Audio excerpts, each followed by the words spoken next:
بسم اللہ الرحمن الرحیم۔ حدیث نبوی۔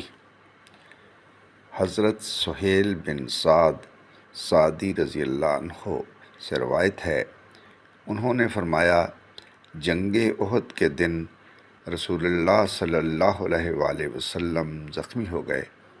آپ کا سامنے والے دانتوں کے ساتھ والا دانت ٹوٹ گیا، آپ کے سر میں خود ٹوٹ کر گھس گیا۔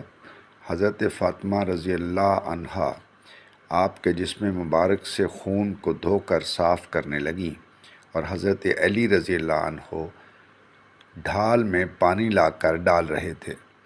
جب فاطمہ رضی اللہ عنہا نے دیکھا کہ پانی ڈالنے سے خون اور زیادہ بہتا ہے تو انہوں نے ایک چٹائی کا ٹکڑا لے کر جلایا۔ جب اس کی راکھ بن گئی تو وہ زخم پر لگا دی، تب خون رک گیا۔ سنن ابن ماجہ، حدیث نمبر 3464۔